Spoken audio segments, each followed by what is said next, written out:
You're gonna tell her I'd be sleeping? I'd be sleeping, Chanel. Sorry. Okay. Here we go. You ready? Yeah. Excuse me. Stacy, sorry. We can include that. No, don't include it. No, it's staying in. Oh, okay. Because it's hard to edit the video. Okay. Okay. Hi. Hi. Hi, nerds. Hi. We're back. We're back, finally talking about a book. We hope you guys have loved our Interview with the Vampire series. We still can't stop talking about it, so I'm sure it'll pop up again. Mm-hmm. But we are covering this month Sunrise on the Reaping, which is amazing, but destroyed all of us emotionally. Yeah. Mm-hmm. But we're super excited. Yeah. And like Stacey said, we're excited to be back covering a book. Even though we love Interview with the Vampire, it's good to get back to our roots. Yeah. It was a nice break. Yeah, because I feel like we've been hitting a lot of books. Amazing books, we love them. But like, I'm sure as everybody does, we get like rushed sometimes. Mm-hmm. And so like, Interview with the Vampire was like such a nice little refreshing break, and it was fun. And then we got to read this and be destroyed, devastated. I'm still not okay. So yeah. And the other good thing that we're going to announce is because we're back in our Hunger Games era, we're going to do a reread of all of the Hunger Games books. We're going to start, obviously, with the first one, go to Catching Fire, and then do Mockingjay. And I don't know if we'll go back to the Ballad of Songbirds and Snakes or not. I guess we'll see. But maybe we could like touch on with like, after we do those 3 books, we could do like a recap of just like all the books and include that one and this one. It's a Hunger Games summer. Hunger Games Renaissance this summer. We're so excited. Chanel's been reading some fan fiction to get back into the world. Yeah. Mm-hmm. So I can do some recs if you guys need or want some. But Penis Games. That was always a classic. I know. Yeah. That was a good one. It was such a good fic. Yes. Mm-hmm. Yes. That was such a good one. That was like years ago. And I will say, so after Chanel finished this, she started reading The Hunger Games. And then I started shortly after because I was like, oh, this is good. I kid you not, like 2 chapters into The Hunger Games, there's already stuff that like brings in this book. And I was just like, Suzanne She's Collins, amazing. You brilliant goddess. She's amazing. She literally is amazing. And like, I just finished Catching Fire yesterday. Of course, cried. And that's when Candace and Peta watch Haymitch's games to get prepared. If you already don't know this one. Spoilers everywhere, guys. My God, I hope everybody has read this series before. And it's very much highlights of his games, but like, it is the highlights of this game. Like, she talks about, obviously, Maisley, and then she talks about, you know, how the force field, and that's how he like kind of wins, and it's just so interesting that like she never changed after obviously it was published, you know, years ago, but like she hit the highlights. She just in this book goes into more details of what happens, and so I'm like, damn, like we already knew what happened in his games clearly, but it's so interesting to be like, oh, this is what happens. This is why the way he is the way he is. And so yeah, it was just crazy. Anyway, so yeah, she's brilliant, and she I'm sure was already thinking of like Snow's book and this book even way before, years before. So yeah, I think my favorite thing I've seen with like fan edits and stuff so far is like it'll be because when Ballads of Songbirds and Snake came out with the movie.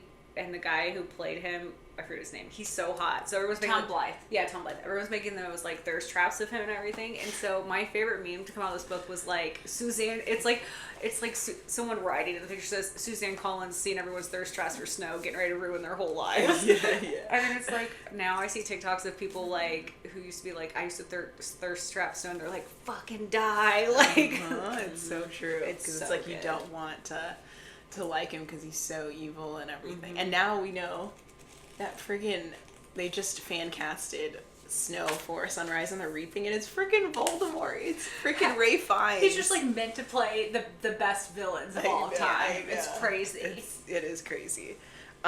Okay, so since we don't really have a plan for this, we're just winging it. We're winging it. I was thinking, because I made some notes, and I kind of had talked to you guys about this, but I think there's Katniss and Haymitch have Your handwriting's just so pretty, sorry. No, it's not.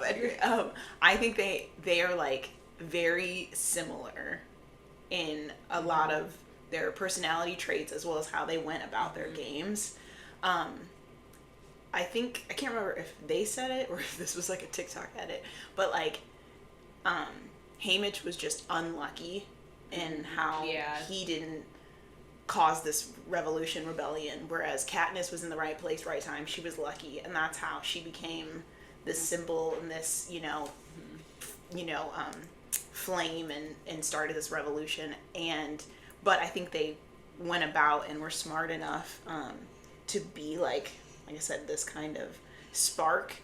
And so if we go through my my notes of how I think that they're so similar, it almost actually follows the plot. We can hit like the major plot points, and obviously we can dive deeper into certain ones if you want. Yeah. But the first thing that I thought and realized how they were so similar is neither one of them was like officially reaped. Yeah. Right? Like Katniss volunteered, and then Haymitch, right, in Sunrise and the Reaping, two other guys were reaped, and one of them runs away, tries to like dodge the reaping, and then that was so stressful to read, by the way. I know. Yeah. I was honestly in shock, thinking like, okay, this guy is crazy trying to yes, and then his girlfriend Lenore Dove, this is Haymitch's girlfriend, Lenore Dove, is like, she's real feisty, and she's causing a commotion, trying to like almost like speak up, right, and like defend because this kid is running away, he gets shot, and so then it causes by the peacekeepers, it causes this commotion. The girlfriend is like trying to like console the kid's mom, trying to it's just causing a ruckus because they've literally gunned down a kid in the square.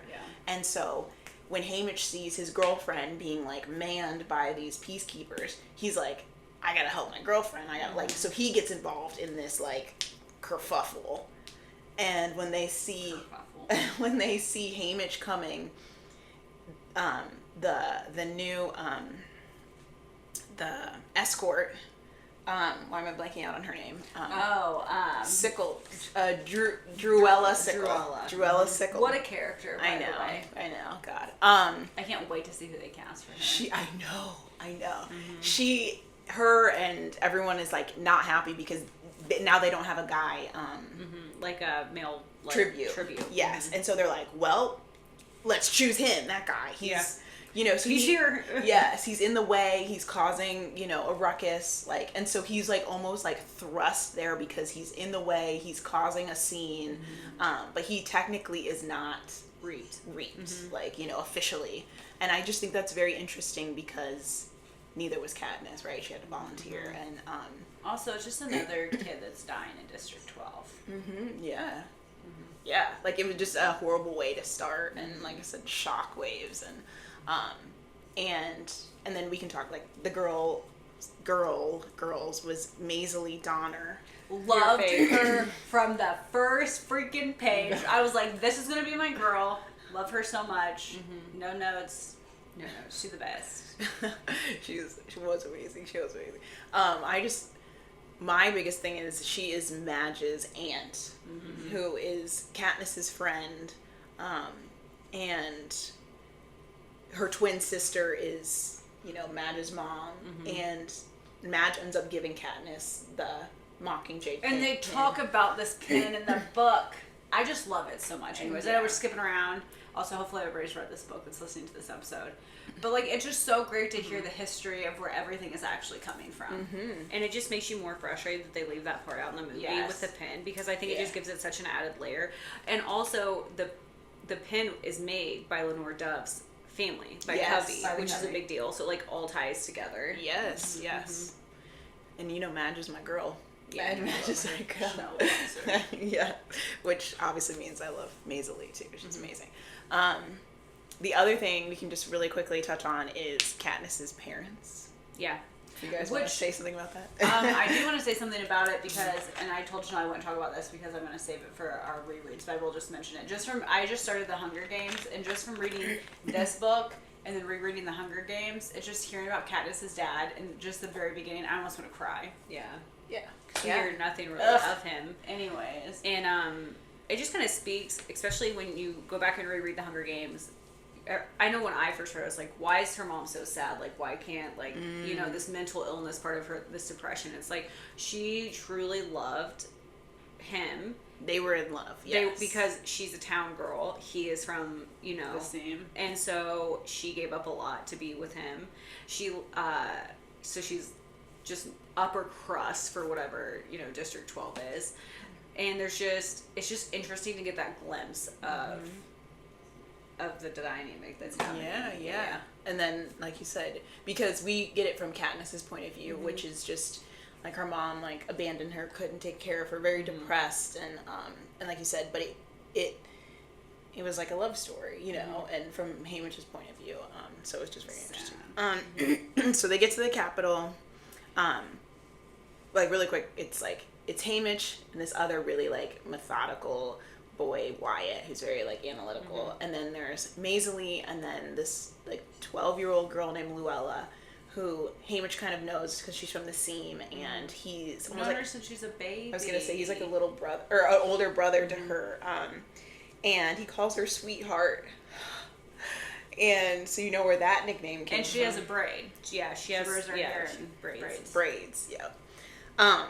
So they get to the Capitol, and when they're going through the like opening ceremony parade, someone from the crowd throws like fireworks, and it like startles their horses, and so it ends up like going haywire, and it tramples, and like the horses end up trampling, and Luella ends up like flying out of like the chariot that they're in, and ends up dying, and so Haymitch obviously is like startled and upset, pissed. Yeah, he's like, she didn't even, I mean, not that he thought she had a chance, but like she doesn't have a chance even now, you know, like, and so this ends up happening right in front of Snow's mansion, and so he's like, I'm just gonna keep saying this, he's so smart and calculated and just always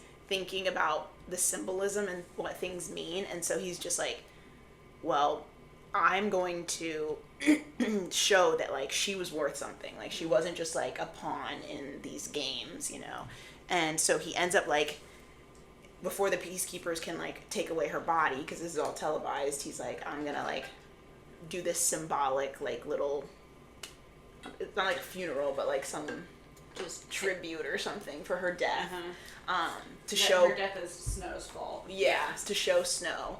And I thought, again, this is a big similarity between him and Katniss, because Katniss does the same thing with Rue's death. Like, it's a girl that they were taking care of, allied with, protective over, and when they died, it was very meaningful for both of them. And instead of just, you know, moving on from this death, they wanted to make their death, you know, mean something, almost rebel in a way, even though that wasn't their thought to rebel, but it ended up being kind of rebellious, right? This first act of rebellion by showing something symbolic with these girls' death, right? With Luella, and now then with Rue and Katniss's games as well. So again, I just thought that was interesting similarities between the two of them.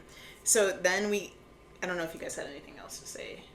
I don't know what else really happens after that. No, nothing. Nothing. The next thing is, so in their training for the game makers, we can kind of talk, like, you end up seeing that he meets BT. Yeah, this is real. So this is where the part of the book will be really cool. I mean, it's all very interesting, but now we're gonna meet characters that Katniss ends up meeting later on that already have these established personalities and traits, and we're meeting them before like more trauma's been inflicted. And it's a good way of putting it. Well, and like you're saying, I was shocked. So we get to meet Beatrice first, and it's his son that's there, and I was so confused. And then I was like, mother fuck. It's devastating. And he's like 12 or 13. He's young. He's just so innocent. He's a baby. Yeah, and we learn So sweet. Yeah, and this is also interesting when we tie it to the first one, how you said like Katniss was luckier and stuff. And I think a lot of it for me, and I've seen this online a lot too, is what people are saying.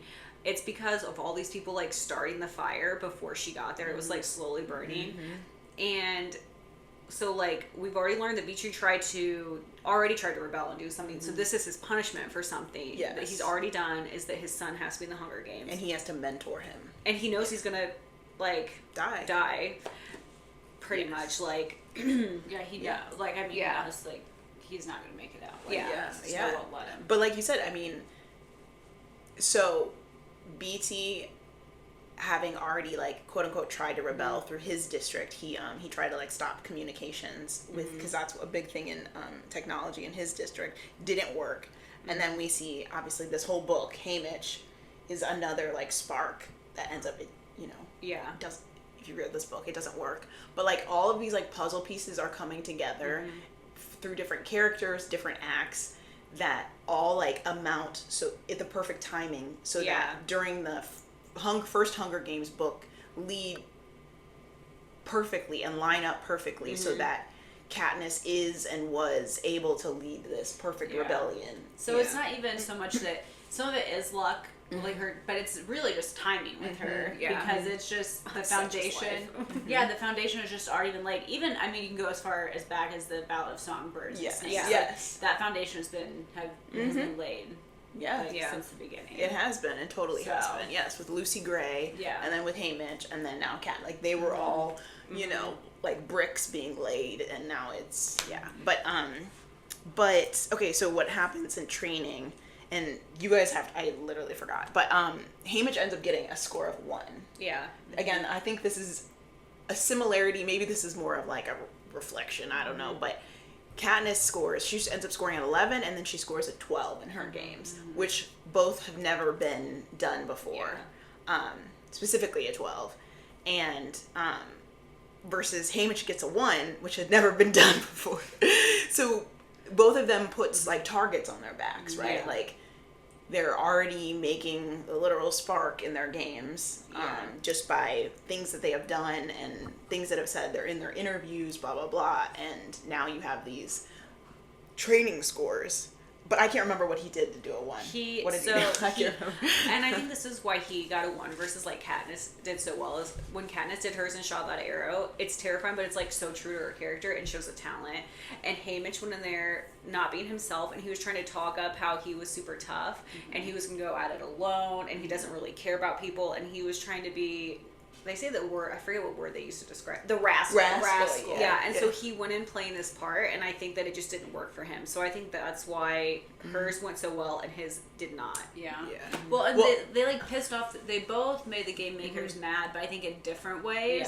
Yeah, because why she got a 12 was she strung up a dummy and wrote Seneca Crane on that was the second one.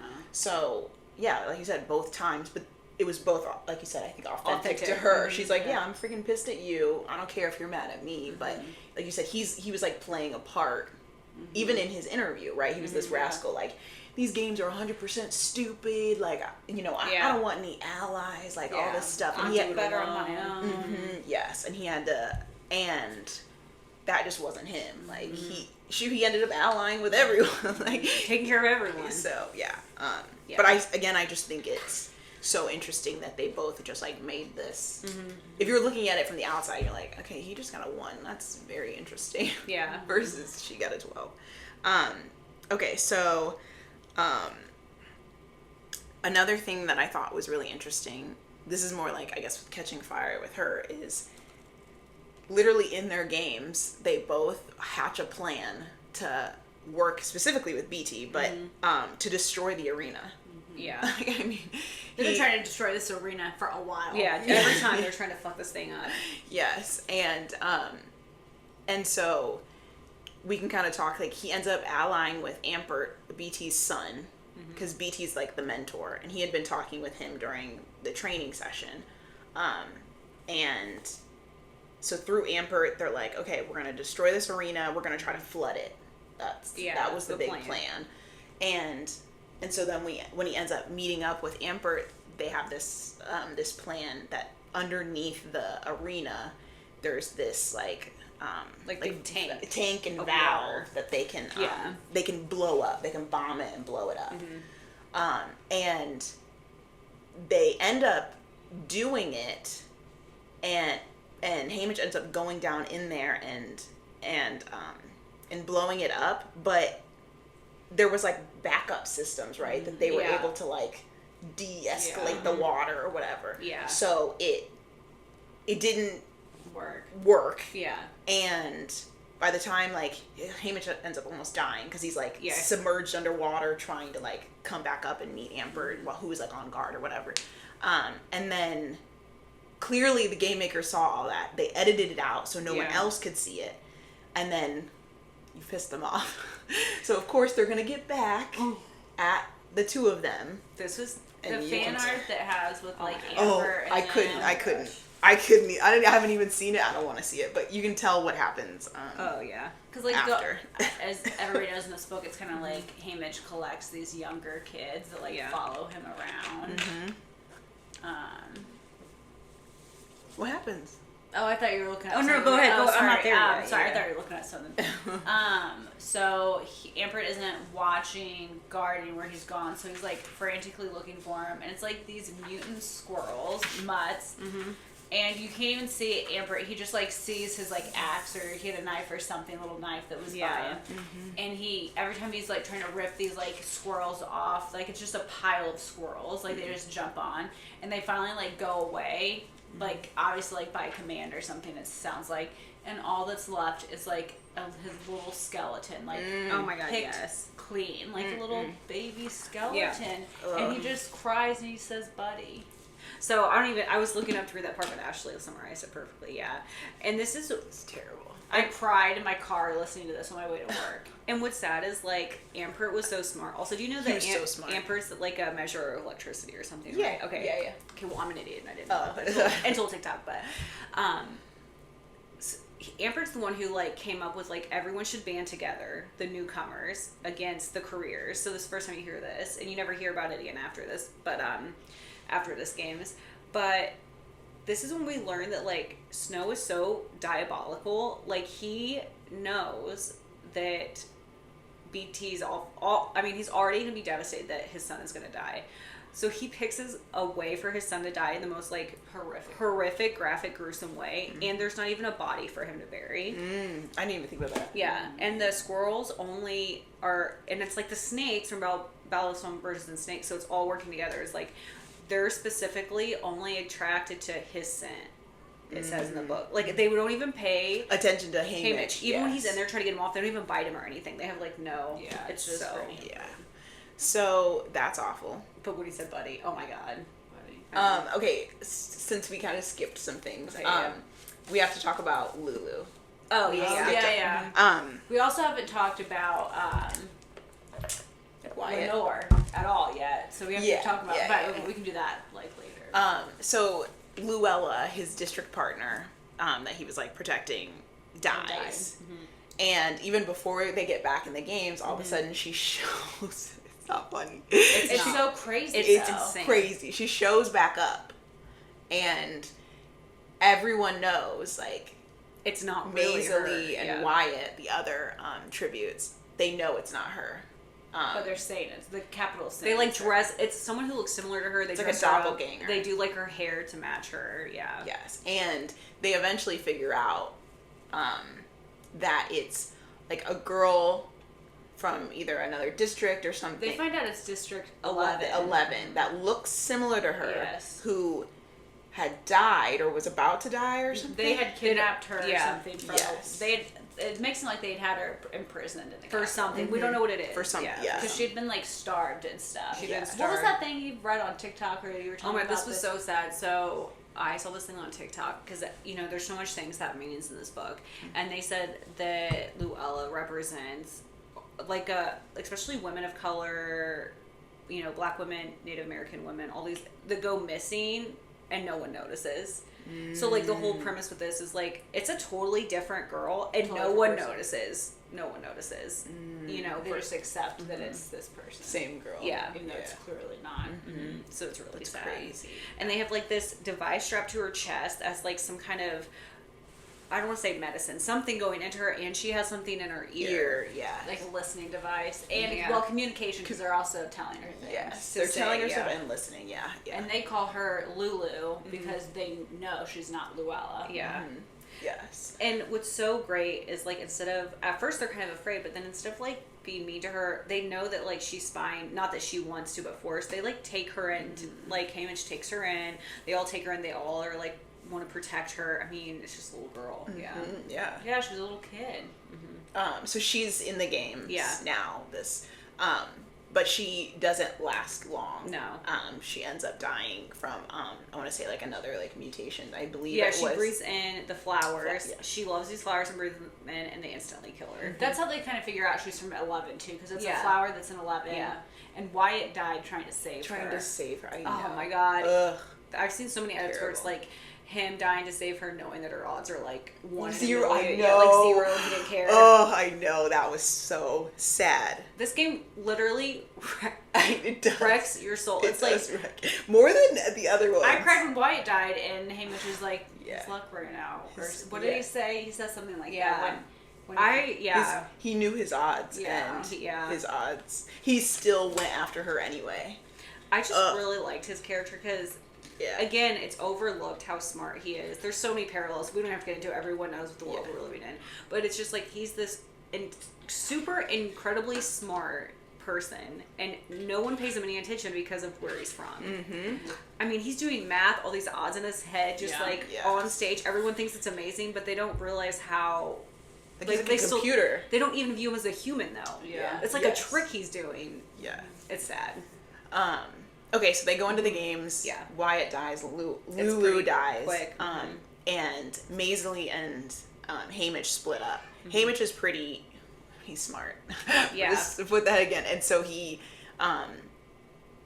ends up, like, getting away from the careers. He doesn't really make any allies at first. He's like... Besides Ampert, he ends up teaming up with Ampert, right? And, well, and he doesn't want anyone to get hurt. Him and Ampert, like, go off alone to do the tank thing. Yeah. They didn't really tell anyone about it, and he didn't want anyone to get hurt. Yes. And then after Ampert dies, I just think he feels so defeated that, like, what's the point? He doesn't go... He just kind of wonders, because he's all the way on the other end from where everyone else went. Yes. Yeah, like, they're up on a mountain. He's, like, in the meadow. Yeah. And like, some other things go on, but, like, the main, I'd say, plot point is, like, he does end up eventually towards the end teaming up with Maisley when it kind of gets down to the last few, and they really do form a bond, like brother and sister. And I will cry. When she says, "I'll be your sister." I know, because it wasn't like he hated her, but he just was like everyone district. He just was like, he didn't like her. Yes, he just thought she was like a stuck-up bitch. But they do end up, like, bonding through these games and getting to know each other eventually, like I said, towards the end. And he was like, yeah, you're, like, not half bad. Like, you're actually, like, I see why you kind of put up this defense, these walls and stuff. And yeah, like I said, towards the end, they, like, protect each other, get to know each other, and then all of a sudden they kind of have this little, like, rough patch where they're like, this might be the time where we need to split because it's coming down to the last couple. Like, everyone's, like, getting, dying pretty much. And so she was like, okay, they were kind of butting heads on what to do next. And so she ends up walking away, and for literally just, like, a few minutes, maybe an hour or something, they're separated, and she ends up getting attacked by these birds. And it's almost like the same thing with Ampert. There's these mutations, and they just are going to town on her. And we need to know, this is also important, Snow knows that she hates Mockingjays too. She hates birds. Like, she doesn't like birds. She doesn't like birds, yeah. And so, again, this is him being so calculated. He's literally killing them with their biggest fears. Well, and we do have to back up. There were gamekeepers in the arena briefly to clean up the mess that Haymitch and Ampred made. And she and a couple other people from other districts yeah, killed two of the game makers or one of them? Two of them. Two of them. Two, and then the third one ended up like jumping and dying. Yes. But so three total ended up dying because of Maisley and, like you said, a couple of other but tributes from just other districts. Haymitch did not participate in that, but so this was payback, I think, for is what we're basically. So basically, Snow's punishing them, even though they're gonna, even though the thought is they'll probably die anyway. She's punishing them, and she doesn't like the birds, and that's what kills her. Which is, and again, like you said, like Amber, they're designed to specifically going after her. Like when Haymitch tries to come and help her, like they are attacking her, and it's really sad because they had just formed this bond. His arms. It's just so sad. And what does he say? There's like a quote. About painting his poster. About painting his poster, but then also later it's about like how he feels about her, how it went from like not liking her to like respecting her to loving her or something like that. And it's sad because it was such an evolution of their relationship, and Mags sends him coffee and strawberry ice cream. I was bawling in my car. Oh yeah. So when she's dying, Isolner goes, through the last rasping breath she attempts to speak, but the last month silenced her voice with its wicked beak. Mine seemed silenced as well, as no words of comfort or hope or apology make it out. I just stare into those burning blue eyes, letting her know she's not dying alone. She's with family. She's with me.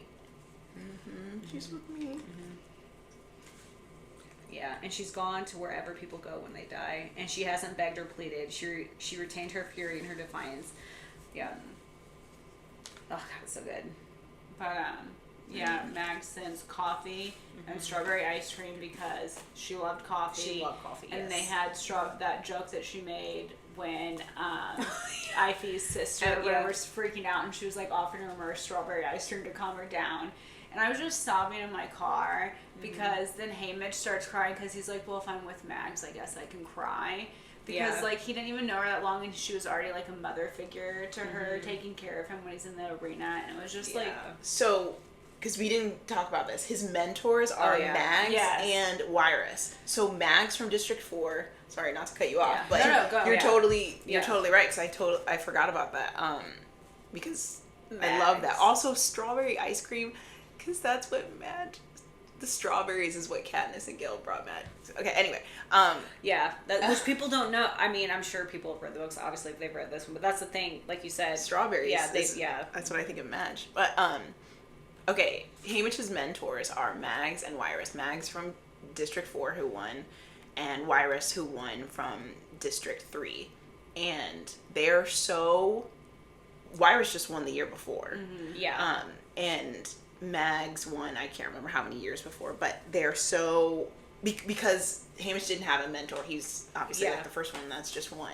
So they had to he's thinking, they gotta pull some freaking mentors from random districts. So he's like not that happy, but he ends up realizing they're so smart, they're so kind, and they've actually been helping him, right? Like you said, Mags just sent him actual gifts and he's doing well, so he's getting sponsors and blah blah blah. But he realizes how smart and tactical that they are. They both won their games by not only being, I guess, ruthless, but very strategic as well. And so it's again another similarity that his two mentors end up being not only in Katniss's games, but like key figures in Catching Fire, right on top of VT and stuff. But yeah. Such a sad scene. There's just so many amazing small things pulled that just come together really beautifully in this book, and so that's why you just have to read it to catch it all. But like there's just so many small wonderful little moments. There is. Just like even when they first meet Effie for the first time and Haymitch is nice to her and that's how they become friends, but like you wouldn't even think that's his escort. I mean, she starts for his games, which is 24 years earlier, and you're like, she's been around that long? Like, oh my God. Like, which I'm sure everybody has seen the edits of this, but it's why it's such a big deal now when people are like, when when Effie says in Hunger Games he's better when he's sober or whatever, and it's like, well, he's never sober. It's like, but she did know him when he was sober. Yes. And like rereading the Hunger Games, Katniss makes a comment. She just doesn't know. You just assume that's right.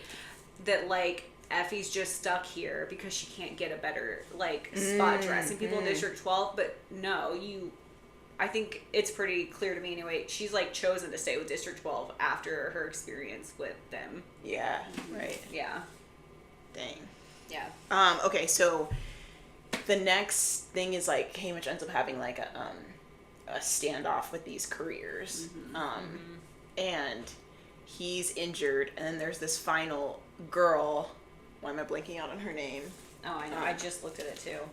It's also interesting about the force field if you think about it, because we know it happens, but like in the Hunger Games, Katniss makes a comment to Peeta the first night they're there, because they're up on the roof, and she's like, force field. They must not be worried about people killing themselves, and he was like, oh no, there's a force field. We'll just bounce you back up. And so like, yeah. Hold up. I literally just had it. I know, I just had it too. Hold up.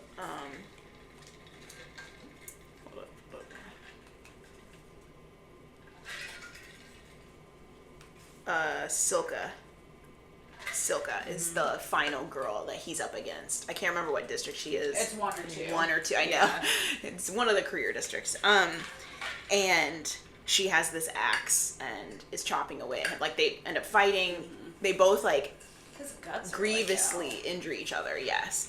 And because he had earlier discovered this force field on the edge of the arena, and discovered that like you said, if you try to throw something or if you jump or whatever, things rebound back.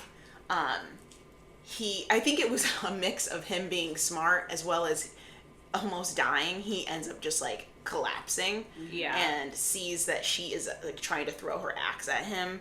It misses him because he falls to the ground and it rebounds back and it like hits her in the head and she dies. And okay, correct me if I'm wrong. I don't remember this, but like this is how I remember it. He's like about to die because, like you said, he has like his intestines are like dying, and then all of a sudden the hovercraft comes and they're like, "You're the winner!" Like, because she had just died. But like I just like reread, like it was just Wikipedia, and they said that he was about to do something like with a bomb or something, about to like. This is what. Hold up. Yeah, he did. He had another bomb. He had a bomb, and he throws it. And he was about. And it does go off, but I don't think it does any actual damage. And then I don't even think they say that he wins. He just like passes out. I think he thinks he's dying. Yes. But he doesn't. Yes. Yeah, he's made some other bomb. He had stuff left over from Amprit and something else. Oh, and he took necklaces from Maisley. Yes. That her token or she had tokens from other people that then he took, and one was the sunflower from and so it says he pulls out this like bomb and he was about to use it, and then that's when he was going to. No, because it says Silka dies, her cannon fires, and I'm hanging on by a thread. The sunflower bomb. The sunflower bomb, the quartz, the flint striker. There's no record of any of them. All of them gone or tucked away from sight. The hovercraft removes Silka's body. Trumpets declare my victory. A claw closes around me. Are there rules about breaking out the arena and using the force field to win? Possibly they are implied, but I have never heard them mentioned. So what am I? A rascal? A cheater even, maybe? But clearly I do not rise to the standard of a rebel. The camera pulls back slowly as they carry me away from the first time, revealing the arena as a whole. It looks like a giant eye. The cornucopia makes the pupil. The wide circle of spring grass meadow makes up the iris, and on either side the dark green of the forest and the mountains forming the whites of the eye. Well, the symbolism has not been lost on no one. Even the little kids in the scene know the capital powers are watching us. I wonder if they ever considered that we were watching them too. Yeah, but I mean, he still did make another bomb. Yes. But I mean, it must have been before he had this last fight with her, but he did another bomb. He did the sunflower bomb. Yeah. It just didn't do any damage. Yes, and he didn't.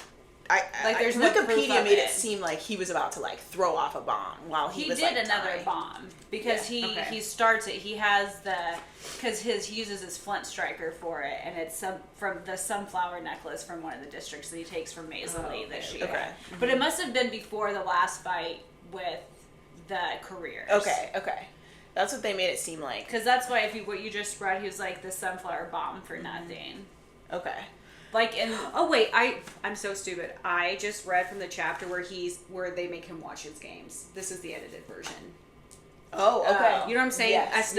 I was like, Stacey, I'm telling you, there's a fucking bomb. That's why it says there's no memory of the Flint strikers. I'm like, what? It's because he's watching the edited version. Yeah, gotcha. Yeah, because I'm like, guys. Wikipedia made it seem like he was about to like.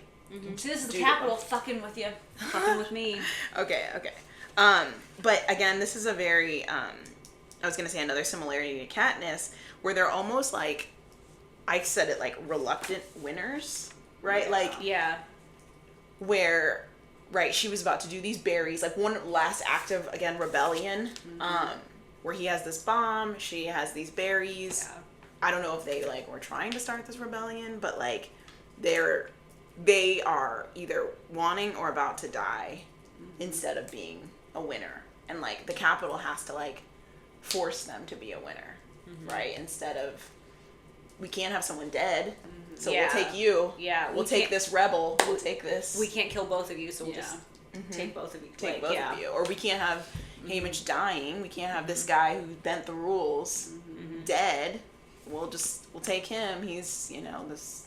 Well, I mean, I think, and they say this in the book too, like, Snow obviously, I think, wanted him to win because he just wanted to make his life miserable. Yeah, I think so too. He knew him being alive would be worse. Worse punishment. Which is, if you think about it, is BT's punishment too, because, in a sense, is because they won't kill him because he's too smart. So his punishment is just to, like, live through all these losses. So. Yeah. Which, I guess, to wrap it up, we need to talk about Lenore Dove. Yeah. Because we haven't talked about her yet. But really, I feel like she is the heart of this story, even though she's not physically in it a lot herself. Just at the beginning and end. Yeah. And just how much he loved and cared about her too. I think it just shows a lot of Haymitch's personality, like how much he did love in the beginning, and like that's why he's so jaded when we get to him in Katniss's book and stuff. Yeah. So she's Covey. Which, I love Lucy Gray. We don't know if she's related to Lucy Gray, but they're all related kind of like somehow. The big thing I've seen, which I think is accurate, I don't think Suzanne Collins has come out and said that this is like 100%, but this makes the most sense, is that Maud Ivory, which is her cousin, Lucy Gray's younger cousin, that is Lenore Dove's mom. If that makes sense. Yeah. Okay. But yeah, she's Covey. So like Covey. second cousins or something like that. And then we were also talking, again, it just makes sense. We don't know, and this hasn't been confirmed, but based off of like the characteristics and everything, Katniss is also Covey through her dad. Yes. Just by, like we said, just his. Yeah. So like his coloring, his name. His name's a flower or something too. Yeah. So it's like, because Suzanne Collins has said that Lucy Gray and Katniss aren't blood related, but there's a connection there because her dad's definitely Covey adjacent. Yeah. So yeah, it's just very interesting that they're all but they're intertwined. Love. They're in love. She has geese. Yeah, she has geese that she loves and Haymitch tolerates. Oh, she's here for the recording. And I think this is an important theme, and it speaks a lot to Lucy's Gray character, even though, because Lucy's Gray ghost is like haunting the narrative of this, I feel too, like alive or dead, is because it's like Snow didn't really love Lucy Gray, right? But Haymitch really, really loves Lenore, and it's like that's what Snow wants to take away from him. It's like something that he couldn't have. But I think a big message here is that like even if a person's gone, like her presence is felt. Like even though she dies so young, her presence is felt throughout the end of the whole thing of Haymitch's life. Like, and well, okay, talk about how she dies. Okay, so this is what really. I mean, everyone hates Snow anyway, but like, well, yeah, talk about Just talk about when Haymitch comes back. What happens when he comes back? So Haymitch knows everyone's gonna die. He like pretty much knows going into it. Like, you know, it's very sad. As soon as he gets off the train, they're like, there's a fire. Well, his house is burned down, and it's so tragic. His mother and brother have died in this fire, and they're like holding each other when they die. It's horrific, and so it's terrible. We do know when he comes home that Lenore Dove's alive. So then. It's also sad, and we should note that he sees Maisley's twin sister when he gets back, and he calls for her thinking that it's Maisley. He's so grief-stricken. It's so sad. But anyway, we find out, which we knew in the games, that Lenore Duff's been in prison since he's been taken. Because because I said, you know, she's so feisty. She's been like protesting the game, protesting the Capitol. So, yeah. She's very much against all of this, So, this is so sad. So she gets released from jail. They've starved her pretty much since she's been gone. So she's been starving. She hasn't eaten. They meet in the meadow, the place where they always meet, and she's there, and he's so happy to see her. They like kiss. And he feeds her gumdrops are her favorite candy. You see this in the beginning of the book. He has like got some from the candy shop to give to her, and so he feeds them to her, and then he notices after she's eaten.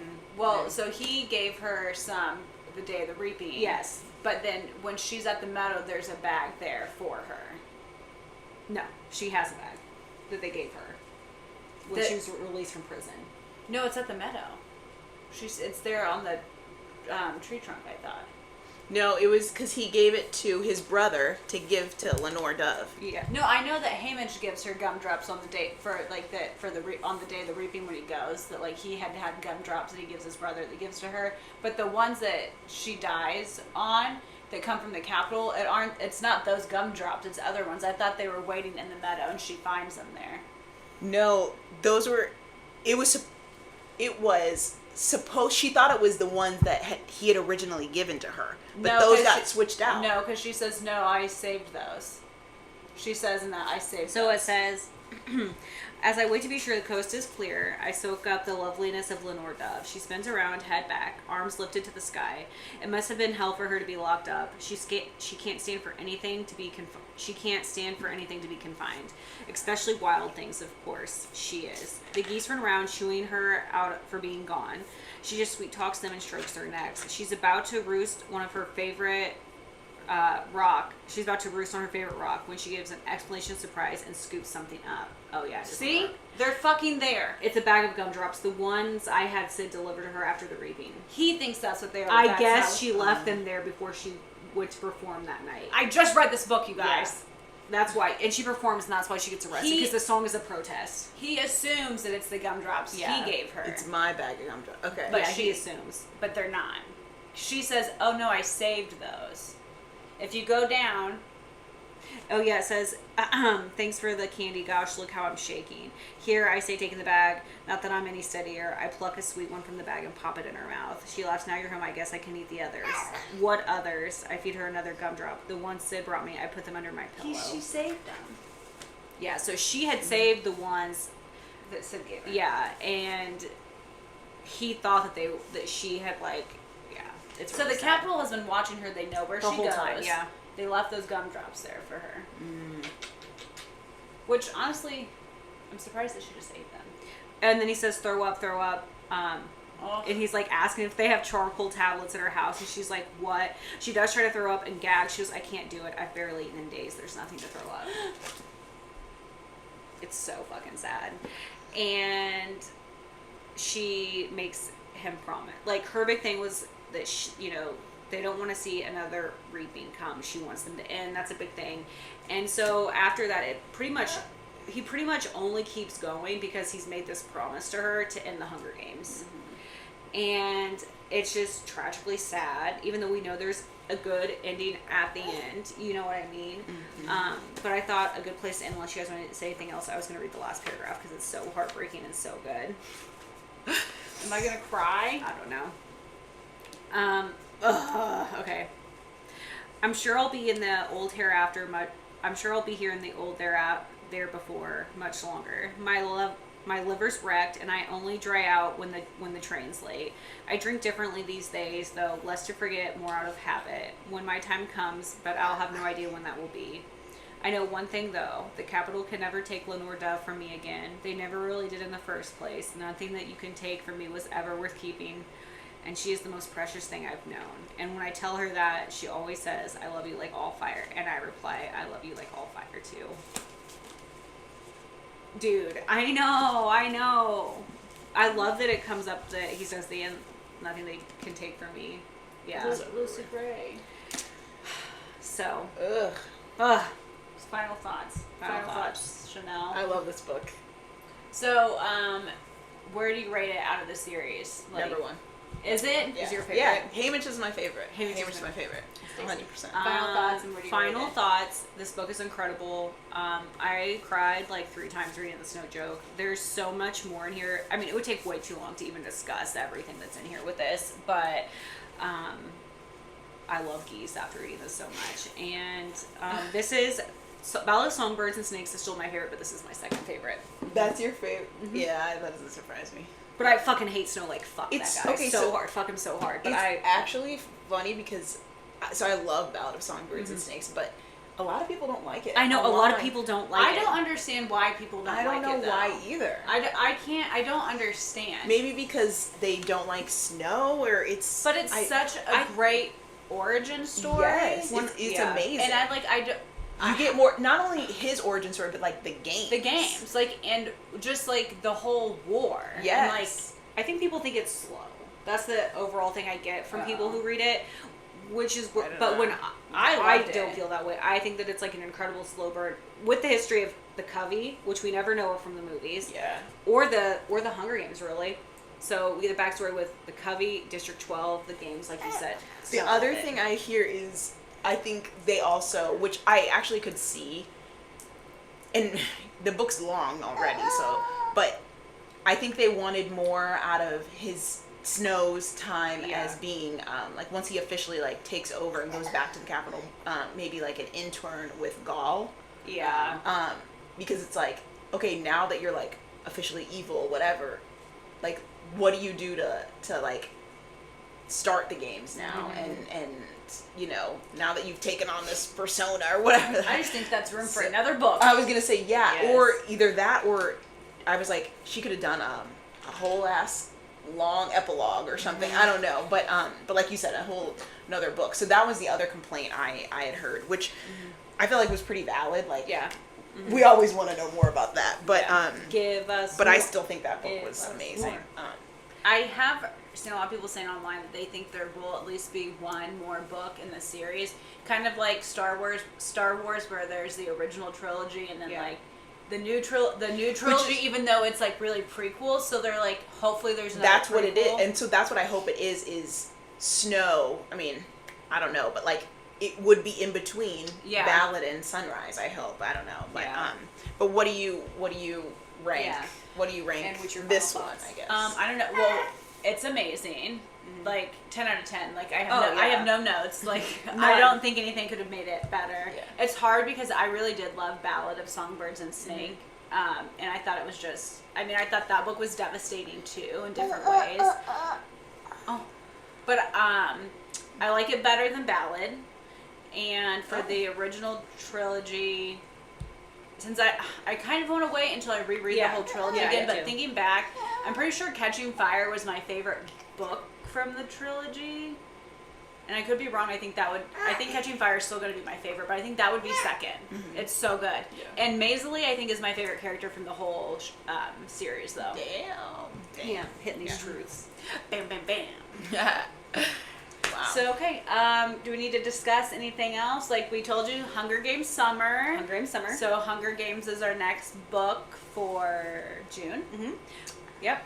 And just be on the lookout. We have a giveaway coming up. We have a giveaway. A signed book from an author. She's talking to a baby. That's why you're sorry. If you're There's a baby. there's a baby. But yeah, we'll be doing a giveaway soon with a signed book and Hunger Games Summer and some exciting interviews coming up too. Yay. Stay tuned. Stay tuned. Okay, make sure you read what you like, guys. Bye, nerds.